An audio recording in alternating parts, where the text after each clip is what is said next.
Now that the stations festooned along this mighty coaxial cable have identified themselves, we return to Hollywood and we pause briefly for actor identification. For instance, I happen to be David Niven. You know, it's rather peculiar how I came to be David Niven. When I first came to Hollywood with a large group of young actors, one day we were all called down to Mr. Samuel Goldwyn's office. He lined us up against a wall, and then he said, "Now, which one of you wants to be David Niven?"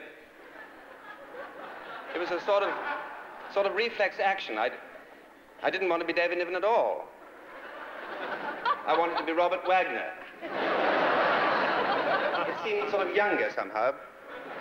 But someone had already spoken up for Robert Wagner, Natalie Wood. And here they are, Miss Natalie Wood and Mr. Robert Wagner.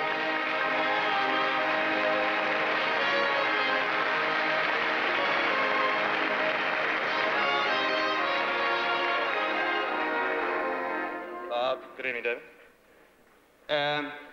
As Oscar's custodians for the next phase of this program, these two charming newlyweds had promised to keep their eyes off each other long enough to look after the Oscars. Yes, sir. Oh, thank you. Director, would you move in for a nice close-up of Miss Wood, please, and hold it for a moment? This is part of the Niven plan to beautify living rooms all over America. Thank you, Dave.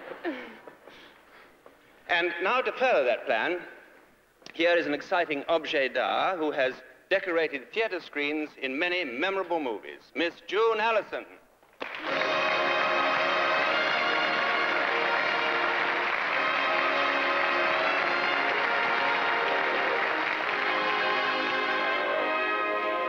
Thank you very much, David, for that lovely introduction.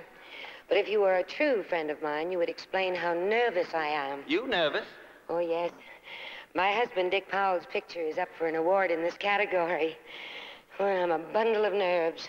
Well, Junie, if they're packaging nerves that beautifully, I think I'll drop in at my corner neurologist on the way home and pick up a few bundles. Thank you. If movies are magic, as someone has said, our special effects people are the magicians who make it so. Those nominated this year for the best special effects are Walter Rossi for The Enemy Below and Louis Lichtenfield for The Spirit of St. Louis. The winner, Mr. Walter Rossi for The Enemy Below.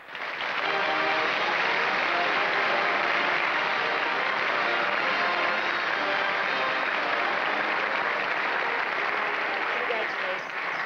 Thank you all, and a special salute to the sound editors of 20th Century Fox.